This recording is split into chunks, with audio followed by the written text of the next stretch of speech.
welcome to What We Want. I'm Vendela, And I'm Elliot. and today we are talking about some leadership through generations, which generations prefer which kinds of leadership, and yeah, it's going to be very generation focused, which is exciting. Yeah, I can't wait. I think oh We're my talking- gosh. Elliot, sound less excited, please. Sorry. Let me calm down. No, I am. Okay. I honestly really don't know where you went with this. I feel like we didn't talk too much. We talked when we planned this episode out, and then we kind of just went our separate ways with research, which is kind of fun. I feel like we're gonna have two very different takes on this. Yeah, I think my kind of take on this episode, I'm kind of interested in looking at okay, so what is the difference between an effective leader, a leader that's effective at leading or whatever they're doing, effective at it, not to say they're good or bad, a good leader and a bad leader. So right. So yeah, what in can a good leader be an effective leader? Can a bad leader be an effective leader? I'd love to hear what you think about that. I think bad leaders can be effective leaders as well as good leaders can be effective leaders. Yeah, I think so too. I was looking at a bunch of different leaders that different generations preferred, which doesn't really make them good or bad. It was more just which one like that one or just really worship them, which is so interesting because when I was looking at a lot of the leaders that were favored by older generations, like baby boomers, it was a lot of authoritarian. I always say that wrong. Authoritarian leadership styles. And then the newer ones were more democratic or honestly servant mindset, which is really interesting to me as well, because I feel like although our generation is very individualistic, we value a very much diversity and humanitarian. We like when people are good people, for sure. Right. And I mean, sometimes that goes a little too far because then you get a leader that seems like a really amazing person on social media now, but is just maybe not the most effective of a leader. So yeah, it was very interesting going through all of the different leaders I found. I can talk about them. Do you want me to just yap to you, Elliot, about it? Yeah, sure. Let's just go. Okay. Okay, here we go. I'm just gonna yap. Right into it. So the first leader I found was the Chancellor of Germany, girl boss. She was so cool. But she came right in the aftermath of the Iraq War. So everybody was really obviously upset about the migrant crisis because people don't really like people immigrating into their country despite despite really intensely horrific conditions. But she really fostered this sense of unity between all of Germany and the German people, and so they loved that so much. And then she also really emphasized her responsibility to help these people that were migrating into Germany, which is, I feel really refreshing because right now we see a good amount of leaders, honestly, on both sides that are really against helping other countries unless it's beneficial to them resource or monetary wise. And so it was really cool reading about that. What? Someone is knocking on the door of my thing. Hold on, I'll be right back. Oh no! I have to move. Not them making you move. We can probably pause it, Mike. Also, happy birthday, Allison. Happy birthday, Allison. It is confirmed it is your birthday. Your dad commented on your Facebook post, so we know for sure. Raise the roof. Woo! What was the other thing we were gonna say? Oh, Elliot hold on. Elliot teleported to. Yeah. He vanished. He reappeared. Elliot can do so much. Oh my gosh. I've done more running on this podcast than talking at this point. Yeah. But he's back. I'm And back. we're back. Anyway, moving on. Back to what we were talking about. We were talking about Miss Angela Merkel, who was the Chancellor of Germany from 2005 to 2021.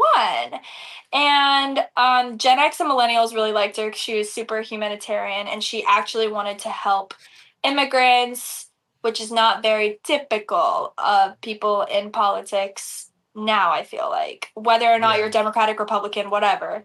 And so she really emphasizes safety. She's very humanitarian. And she also, the other thing was she really avoided like flamboyant leadership, which I feel like now you can't do that. Yeah. Like, I feel like you wouldn't get voted for if you avoided flamboyant leadership, Right. which is Yeah. a whole nother ethical dilemma, I feel like. But yeah, so we have her like kind of on one side that a lot of like the younger generations really liked her. This was kind of like before us. I mean, we were alive, just not caring about politics at this point, I feel like. We're not Gen Alpha, guys. Right. But then we also have people like Winston Churchill, who was really popular with baby boomers and the silent generation because he was really defiant in the face of adversity. For a little background, he was the Prime Minister of UK he was the prime minister for like a couple stints of time, but basically from like the 1940s to mid 50s, he was the prime minister of the UK. And this was kind of during World War II. So obviously things were not great. Morale was low. Right. And so he was really structured because that's what was needed at the time. And therefore the people really liked him because although he was not super, we kind of talked about this in the last one, although he was not super preferable, he was extremely effective. And that is really what they needed at that time. He was very authoritative. He emphasized similarly safety, but also he instilled that national pride. So we can kind of see just by those two examples, like what things like different generations valued, which is really interesting. And then we have all the different kinds of leadership. So honestly, it's interesting because I was looking at servant leadership because I feel like that's the most popular one in churches, at least. And it was interesting because it said these generations, Gen Z and millennials really highly value servant leadership, which is interesting because we are the least religious generation.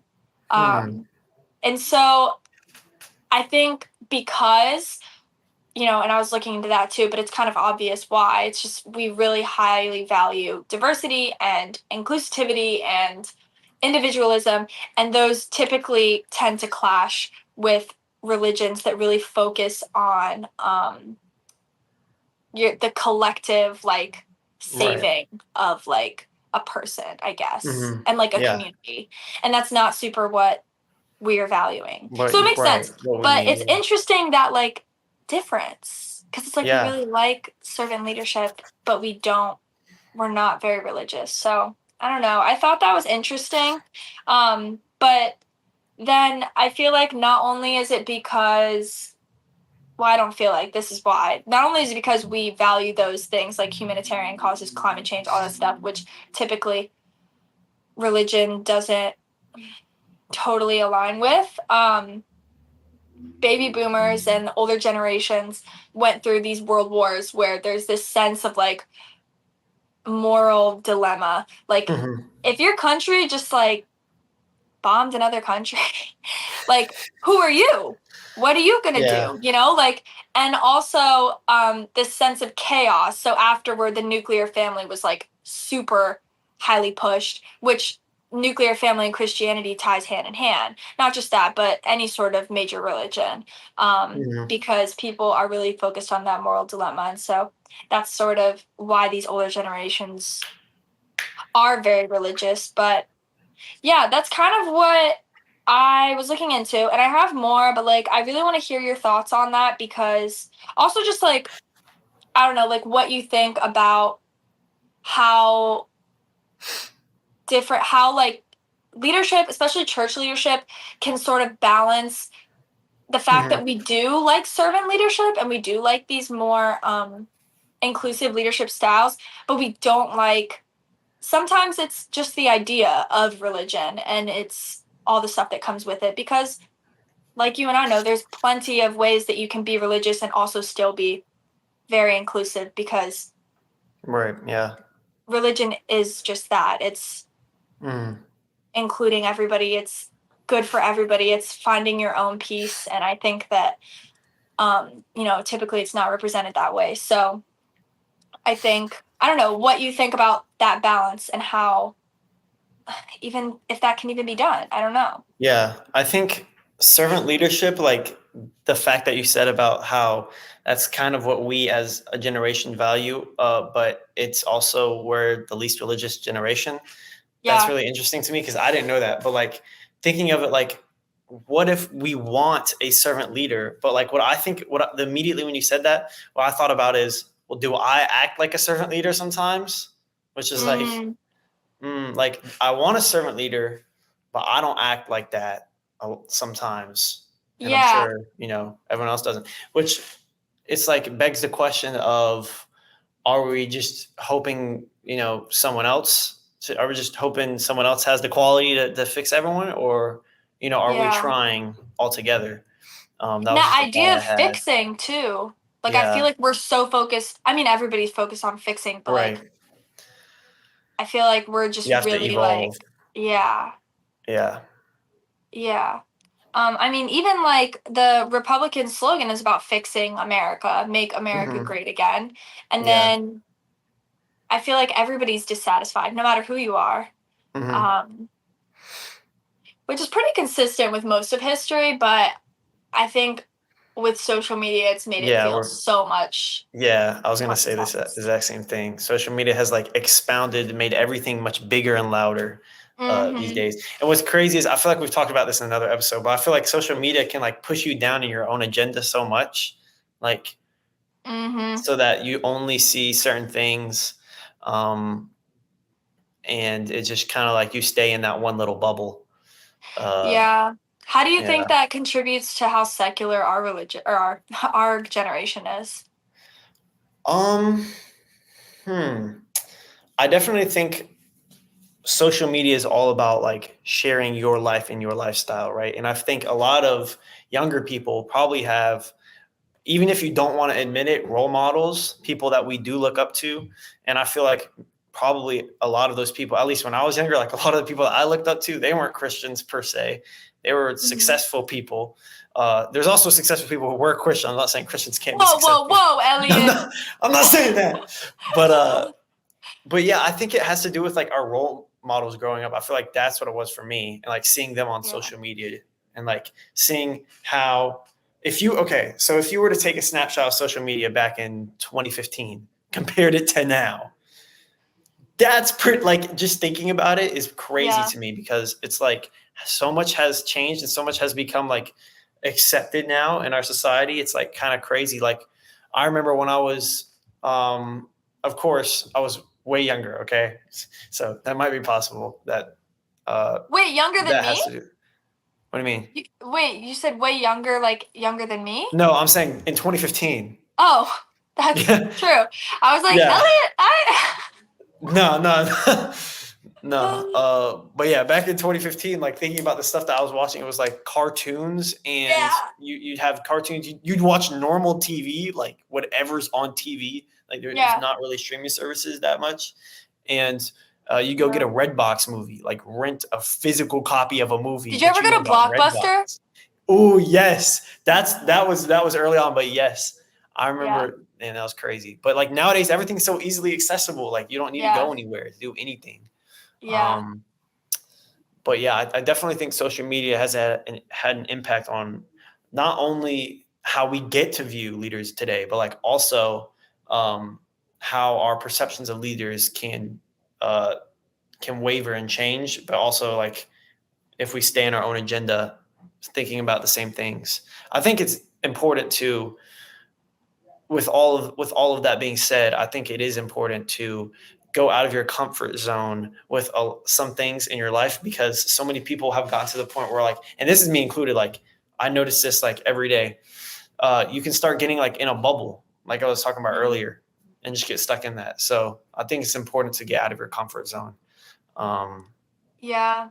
For And I sure. feel like there is a degree of effort involved in religion that is not involved Yeah. with social media. You Mm, know, mm-hmm. I think Yeah. it's because religion is, in general, it doesn't really matter what religion you are, it is self improvement at the end of the day. Right. And even if you're not religious, even if you're just spiritual, I feel like that takes obviously a lot more effort than Mm-hmm. scrolling. Yeah, definitely. So I feel like it's another major reason why we're really not super religious as well. Um, Mm-hmm. yeah, what about the moral dilemma of really traditional Christian values? How do you think that how do you think that leaders of Uh-huh. like more traditional Christian sects can relate to our generation in general? I think obviously think it's harder because uh just in general, I think our generation has like come up so fast and gotten interested in all these different things so quickly. And it's like the church, those traditional things don't really change. So I think Mm. it's gotten harder to kind of not only attract, but like get people interested and just talking about and just have it on people's minds of those types of things. So I definitely think it's harder as to Yeah. how. That's I a don't really know. good question. I know. Elliot, that's what our Like, podcast is about. I know. You didn't have to say Oh, that. I know. Um, but yeah, I think, I mean, it's a man, hard question. It's a hard it is a hard question. question. Um, I think there are important core things that can be like can be maybe like more catered towards, or like just thinking of a very basic part of church, like worshiping, like songs and things like that. You know, there's some people who do strictly hymns and things like that. And then there's okay. more people who do like more modern, like worship music, things like Contemporary, that with yeah. more modern, instruments. So I think that's one example of how things can maybe vary and be different.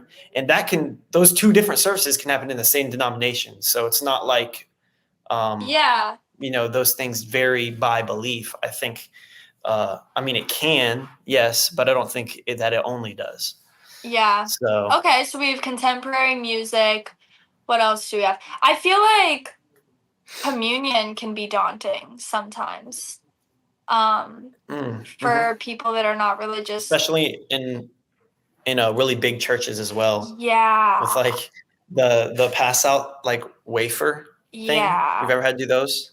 No. Yeah. Oh, like get the front of No? the line and pass wafers out to people? No, like they'll come by your row and they'll give you a pack. It's like a little mini package with Oh. like, you've never gotten that before? That's very COVID conscious of them. Before COVID, they were doing that, Really? so they were ready. They Well, were, it's just yeah. because they have to feed so many people in the. Yeah. What you mean? Communion can definitely be daunting. Yeah. I feel like our generation also is really doesn't want the focus on, I don't know, I was gonna say doesn't want the focus on ourselves, but also I feel like we really are pick-me's at the end of the day. I don't know. But I do think that like I remember once I brought a friend to church when I was in like middle school, and everybody, I mean, you were saying that they passed them out at your church, but our church, we had to all stand up and then walk like in lines down the row to Hold on, someone else is dude, literally knocking on my door. I swear. Elliot, oh my god. Tell them you have a reservation. No way. You can probably pause it again, Mike. The 3 different settings for one podcast video. Yeah, Elliot did teleport again. Now where are we, Yes. Elliot? Now we are in my very bland looking kitchen. You need some decor. No, I don't, because I'm gonna have to take it down when I leave to go back home for the summer. So, Which what's is the in point of like putting a the lot pool of up? months. But okay. I'm just saying. It makes Yeah. it easier to for the ship out. You know what I mean? Mm-hmm. What's the ship Yeah. out? Like when I leave to go back home. Oh, yeah. Yeah. That's so valid of you, Elliot. I like that you're rocking the minimalist Yes. decor. It's Yes. really cute. I was in the middle of telling a story when Oh whoever yeah. banged on your conference room so meanly interrupted. Did they have a reservation Ah, too? yeah, they did. Yeah, we were talking about communion. It's very daunting. We had to get in a long line. We had to walk all the way to the end of the church, and then somebody said, "The body of Christ broken for you, the blood of Christ shed for you." How daunting is that if you've never been in a church before? Like, Yeah. that one's tough. I don't know. Yeah. We can't really change that, I guess, because Hmm. that's just a tradition. But Right. maybe small groups. Yeah, Maybe. like education, like more education on what is Right. actually going on. Yeah. Right. Yeah. So you don't think So everything's a big cultist experience. there's a lot of things about like I think any religion that when you look at Hmm. it like too hard, you're like, that's a little interesting. Yeah. But yeah, I will say when I was a kid, I loved communion because I was usually starving by the time it got to communion. And so You I get would, big pieces of bread or small yes, pieces. I'd be like, please, please. Actually, I'm not going to make that joke. But I'd be like, please give me more. Give me more of the body. I need more of the body. Um, but yeah, I think something like that. Also, I feel like making sermons a little more relatable. I don't know how we would do that, Yeah. but um maybe just talking about like what we're struggling with as a Hmm. generation. Like I feel like we're coming into the workforce and there's really no jobs for us or we can't Yeah. afford like a house for like a really long time because we can barely afford apartments. Hmm. Um Sorry, not to freak you out, Elliot. I know you're still in I college. already know, unfortunately. Yeah. I Oh, mean like I feel like making sermons more relatable to like the struggles we are having for in everyday sure. And then life. Yeah. yeah. And also I feel like I don't know, I just feel like we sometimes I feel like we were dealt a bad set of cards and a bad Hmm. hand. And so Hmm. with like how things turned out, which, could be the fault of older generations, could be the fault of just like the way that the world works, like not blaming anybody for that, but blaming some people a little bit. But I think that it would be really beneficial to connecting with younger generations if first of all, I feel like a focus group would be nice. But Yeah. yeah, I feel like making things more relatable. I don't know what would you find relatable, I guess, if like you listen to a sermon you're Yeah. like, "Oh my god." Yeah. I think first off, I think a lot of sermons. Now, this I'm not saying this is every sermon, but I feel like a lot of sermons I've kind of been to for like a big group of like college students or something like that. The message is always something like "just keep going" or something like super broad like that. Like thanks, like Yeah. what do you think I'm trying to do? So I think it that when a message usually hits me, it's usually a little bit more in depth, and it's usually Mm. hearing something in a different way. So Oh. because for me, like, you'll hear people say, uh, I read this passage of the Bible this many times and I learned something new each time I read it. I'm not that type of person. I have to hear it different ways, hear it Yeah. interpreted or read in different ways. So uh, I think definitely diving into like scripture and maybe scriptures that are um, impactful to our generation, but also uh, might be different ways you can understand it and kind of use that. I think my question when I was back home at my home church with my family, like usually just growing up, was like, how am I going to go do this? How am I going to go do this now? Like, this is great, but like, how am I going to go do this? So I think, Yeah. like hands-on, or not hands-on, but just like a way where there can be like, I almost feel like Q&As at the end of a sermon. Like, 'cause I feel like a lot of times I left with questions, Yeah. and I feel like we're supposed to ponder on those. Yes, but like someone to talk to would be great. A You Q&A know what I moment. mean? Yes. Yeah, I yeah. feel like I would like that Uh, too, because sometimes I'd be like, what are you talking about when you said that? Or like, mhm. I don't understand how I can get from point A to B. Like, Yeah. what does that take? Hmm. Yeah. I remember when I was in youth group, we used to have that with our pastor. The pastor would come in and we would have like question time, and then kids would ask like really Hmm. funny questions. But a lot of times there were questions that like we all were wondering, but like we didn't really want to ask. Want to ask? Um, Yeah. yeah, I think I would love a sermon on a taboo subject, personally. I Mm-hmm. think that having bringing more awareness to taboo subjects makes them less taboo. And also like I don't know what that would even be, but like I don't know. But I will also say that one thing that came to mind while you were talking about that was I think that religious leaders need to be involved in the things that we find most important. For example, like if we think that being inclusive is really important, then I would really like to see my church leaders getting involved in inclusive activities or caring about Hmm. some sort of Yeah. thing. Like I would love to see that happen, because I feel like you were saying like you love different perspectives, but like Hmm.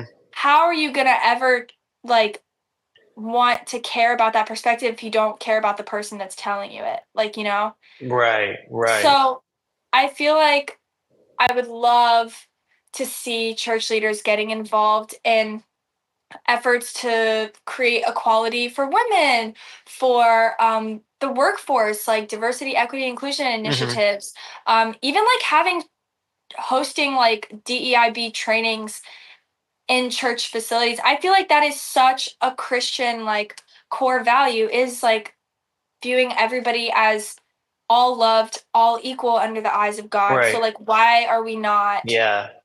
pushing those initiatives as well? Cuz I feel like Hmm. that is like one of the Yeah. main things that we talk about all the time. Hmm. Um and Like you think that about means like yeah, Jesus, right? Like he was always out in the community, like always out. Like his church was literally him moving around with different people. right. So yeah, definitely, I Right. like that idea. Yeah. Yeah.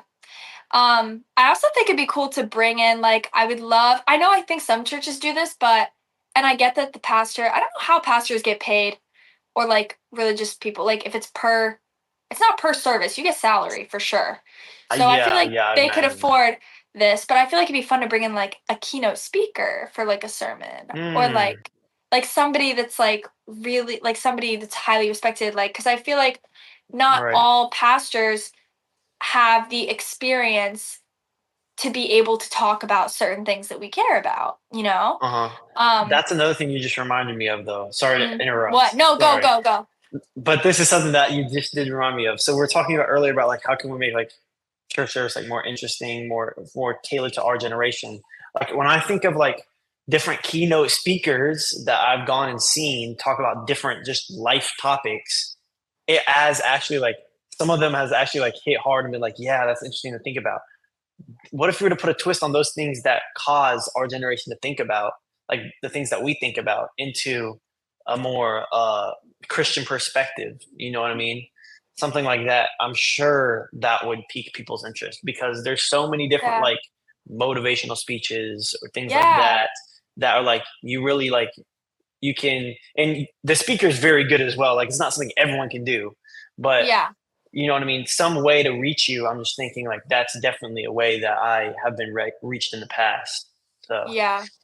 And I feel like there's plenty of religious Christian activists. Like there are hmm. definitely Christian activists out there that are actively fighting for the stuff that you and I care about, that our generation cares about. And I feel like churches could like benefit so much from bringing them in. Um, Hmm. and I would definitely highly respect a pastor that is willing to step aside for a moment to give someone that has really valuable experience and insight a chance to educate his or her or their congregation. Right. I think that would, like, I would highly respect a religious leader that did that, because I feel like that's very humbling. Like, to be like, I don't know enough about this to speak on it, so I'm bringing in somebody that can bring a new perspective to our congregation and create a more inclusive, a more Christian, a more Jesus-like environment for us. And like, I think that it's really cool to hear from all different kinds of people. But yeah, Yeah. I definitely think so. Getting involved, bringing in other perspectives, having sermons that are more specifically relatable instead of very generalized. Yeah, definitely. And stuff like that. I feel like those are all really great ways that I think religious leaders can cater toward our generation. Because A, they're important, but B, like you said, it's literally what would Jesus do? Yeah, exactly. Yeah, I don't know. I feel like I've talked a lot. Is there anything that you want to? I feel like I might be talking over you. I'm sorry, Elliot. I just get so excited No, it's all about good. this stuff. No, it's all good. All good. Yeah, I really liked the discussion about, like, especially like leadership in the church, like what we need, because like we talked about a lot in previous episodes about like what we need leadership like for, like, our country, our small communities, things like that. Mhm. But I feel like we've gone really in depth into like leadership in the church, and it's really interesting to like think about those ways. I know some people are going and watching this episode and putting notes. I just know Yes. of how they can make church more interesting and tailored to our generation. So Yeah. um yeah, I really enjoyed that conversation. I feel like, I don't know, I feel like I don't have anything That's okay. anything really else to add on that. Okay, I have one more question and then I feel like we can wrap Yeah. up. Okay, so this Okay. one, when I was researching, it was something that kind of, I feel like a taboo subject definitely is the LGBT plus community. I think that Mhm. there's a lot of controversy over what's going to happen to them, and I think that it's unnecessary. I think it doesn't Mhm. matter what happens to people, A, and B, I think that everybody goes wherever they want to go, depending on how good of a person they are, and it doesn't matter any of that. So let me put that out there, first of all. Second of all, my question, how can Christian leaders today balance traditional teachings? We kind of talked about this with concerns specifically on mental health, environmental issues, and then those LGBTQ plus inclusion initiatives. Like, how can we create a more inclusive environment for the LGBT community? Because if we're being honest, Mhm. our generation has the most LGBT plus members because our generation has felt the most comfortable to come out, which people argue that's not true, that we're just like tainted and whatever. Mhm. I think that's silly. We just have had the least amount of people being persecuted over it, and so people feel more confident to come out. That's just logistically Yeah. what's happening. And so I think that that's a really important part of our generation. I mean, straight people, yeah, like, Mhm. but we've been catering to them. That's the norm. I Yeah. think that specifically LGBTQ plus people are such a big part of our generation. So how can we make Mhm. church more comfortable for them too? I guess a lot of them have religious trauma, so I can't really expect them all to be too excited about this. Right. But yeah, I mean, I think obviously the most important thing for really any church in general is to uh, create a welcoming atmosphere, a welcoming space. mm-hmm. I can think of a lot of churches that maybe I've just seen like on the road, or I've actually been to, or I've been inside, that um, aren't exactly very welcoming. And I think ways that we can make a church or a gathering space more welcoming is one, not have. I feel like a lot of churches nowadays are just straight up like marketing, like see on a billboard, see on a TV Mhm. show ad. I saw a church ad on a TV show ad on TV. That was kind of crazy. That's Um, crazy. Those are like the like but mega churches. yeah, like they're literally Yeah. like it's like recruitment. Like, Yeah, who you can be don't the like 5-star that. prospect? I think like churches should be churches. A church is a space, or the building itself, like where y'all meet, is just a space. That's all it is. It's just a Mhm. gathering space for the congregation to come and for the church to come and experience God together. So I think if we can focus on the main important part of making this space um, as welcoming as possible and making this space a place that we can all love God, talk about God, and experience God together in no forms of judgment. I think if we can focus on that, if that's the question, I feel like if that's the question people are asking themselves about, oh, should we bring this into service? Oh, should we take this away from service? I think that is the number one thing that should be at the core of their minds when discussing Mm. those topics. Because I think there's a lot of churches that don't have that approach, that maybe have their approach of how many people can we get to come to service on Sunday? Or Yeah. in what ways can we make service the most spectacular thing ever? Different things like that. But I think that's the main core value, just being a space where God can work and people can serve God and praise God with no judgment. That's what it should be, in my opinion. Yeah. I think that, I mean, correct me if I'm wrong, but I think Mm-hmm. that you're saying that church has been somewhat sensationalized, essentially. Um, Yeah. yeah, I feel like we really value authenticity. Like we were talking about Mm-hmm. that in past episodes, and I think Yeah. that that's another huge thing that church leaders really need to think about is how can we prove that we are authentically here for the right reasons, Right. not just with Yeah. words, but where are we putting our money, our time, our Mm-hmm. energy? How are we helping marginalized communities, which is largely the point of Yes. churches? Right. So I agree. I think it has become really sensationalized.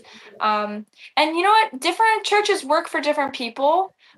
I feel as long as you're not harming other groups of people, which, you know, is a difficult line to toe sometimes with larger religious groups. But as long as you're not hurting other people, wherever you're getting your Mm-hmm. spiritual needs from, I think is really amazing. But I think that it's so important to Mm-hmm. also actually think about who are the marginalized people, like you were saying. Like, who are we helping? Are we just trying to make this the coolest ever, or are Mm-hmm. we actually trying to help people? Right. The other thing I would say, other than sort of bringing back down that sensationalization, is also actually saying the things that I think are really taboo. I think if I heard in a sermon like, today we really want to make sure that everybody in this congregation that is part of the LGBTQ plus community feels heard and loved and XYZ, that would be shocking to me. Like, I don't think I've Mm-hmm. ever heard that in church before. And I don't really know Yeah. why we can't say that. Mm-hmm. I think that saying that sort of brings down this feeling of a lot of people that don't have interactions with LGBTQ plus people in their normal life. It sort of takes away Mm-hmm. that like weirdness about it. Like, oh my gosh, what is that? Yeah. I've never really talked about it. I've never had an interaction with a person. I think Mm-hmm. introducing the idea that this is a normal thing is Yeah. um is really important. I feel like the Mm-hmm. more interactions you have with something, the better you know how to interact with that. Yeah. So Exactly. yeah, sort of exposure. I think is really important. But that goes with all sorts of things. So saying actually who you're talking about, talking about why groups are marginalized, what happened in the past to make it that way, and why we're now trying to rewrite that by being great Mhm. Christians and being like Jesus and all that stuff. So yeah, Yeah, I agree. totally agree. Yeah, I really appreciated your insight, Elliot. Yeah, And I've I'm gonna enjoyed this ask you. episode. I know I Oh, enjoyed it too. I love yapping about this. I've yapped in 3 different locations. Actually, so crazy. You need to go back and find those people and be like, you know what you just interrupted? Uh, You need to give us an insightful question to round us off, to Elliot. end the Yeah. Okay. My question for everyone watching and or listening is, what are some things you would like to see in a service in church nowadays? And what is something you look for in a church leader that maybe you have or don't have? And what's a value that you don't want in a church leader that you may have or don't have? That's my question. I like that. Very Yeah. insightful. Thank you, Elliot. Insightful. Okay. Thanks, everybody, for listening. We'll see you next time. See you Bye. guys.